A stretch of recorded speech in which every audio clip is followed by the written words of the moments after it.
कन्या विरुद्ध बंद तो मुप्पन उद्धारा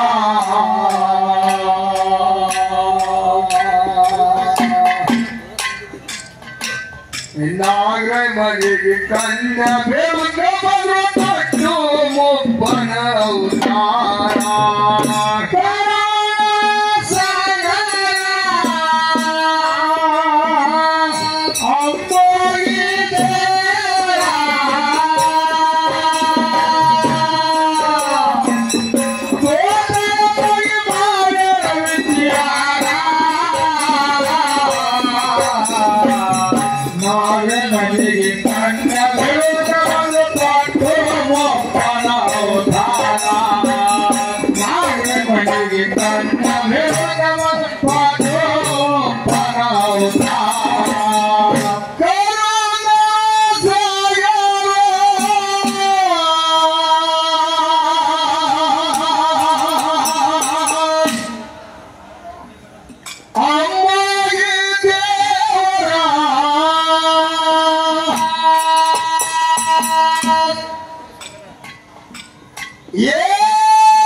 ಹೈ.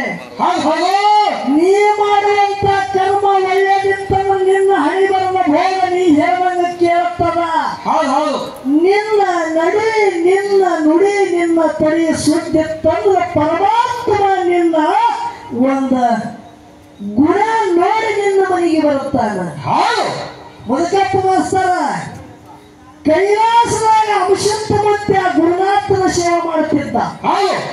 ಪಾರ್ವತದೇವಿ ಸತ್ವ ಕೆಡಿಸಬೇಕು ಒಂದು ದಿನ ಹಾಕಿರ್ಲಿ ಅಂಶಂತನ ಪೂಜೆ ಭಂಗ ಮಾಡಬೇಕಂತೇಳಿ ಪರಿಪರದಿಂದ ಕಾಡಿ ಕಾಡಿ ನೋಡಿದ್ರು.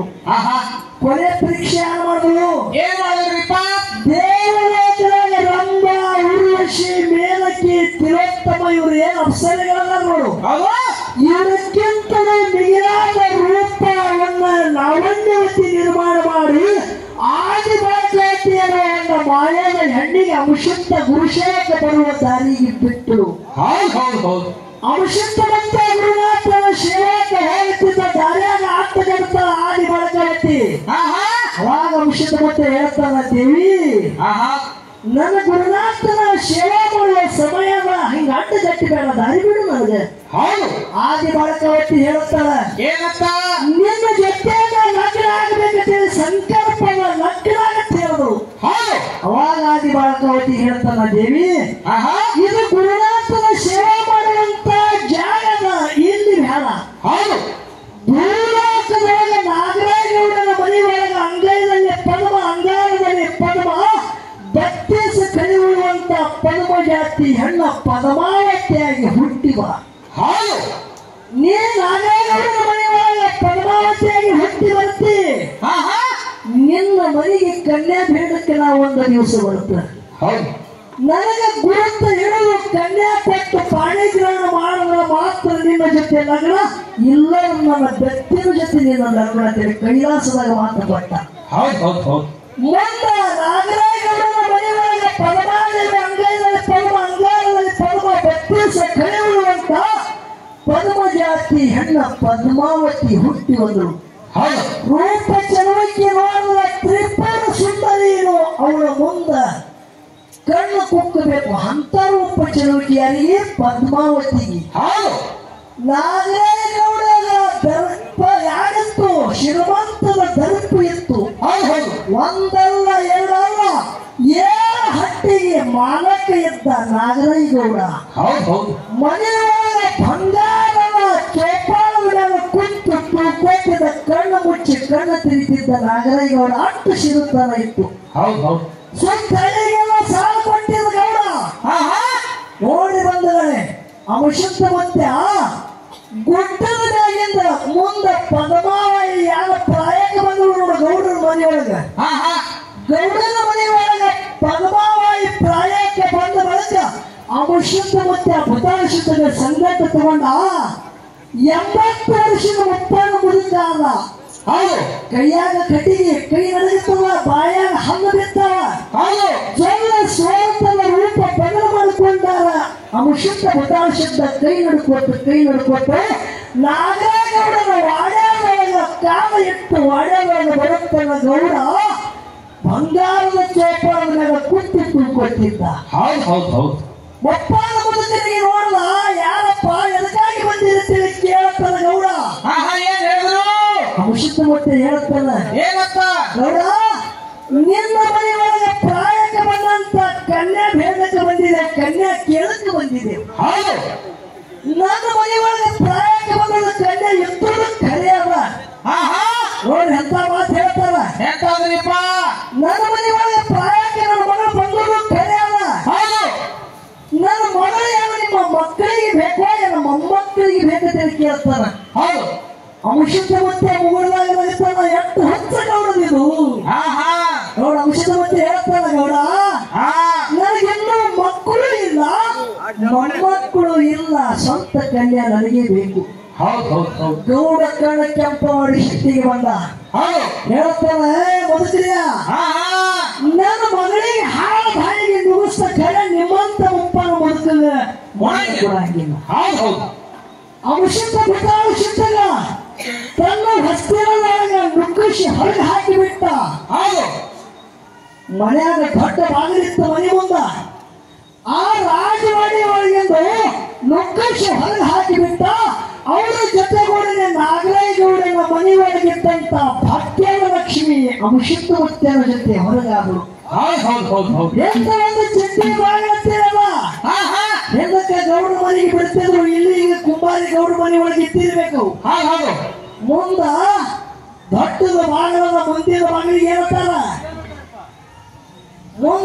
ಮುಂದಿನ ಬಾಗಿಲಿಗೆ ತೊಡಬಾಗಲ, ಹಿಂದಿನ ಬಾಗಲ ಜಿಡ್ಡಿ ಬಾಗಲ.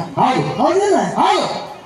ಮುಂದಿನ ಬಾಗಿಲಿಂದ ಭಾಗ್ಯದ ಲಕ್ಷ್ಮಿ ಹಾಲಕ್ಕರೆ, ಹಿಂದಿನ ಬಾಗಿಲದಿಂದ ಇಲಾಸಗಿತ್ತಿ ಗೌಡನ ಮನೆಯಾಗ ಪ್ರವೇಶ ಮಾಡುವುದು.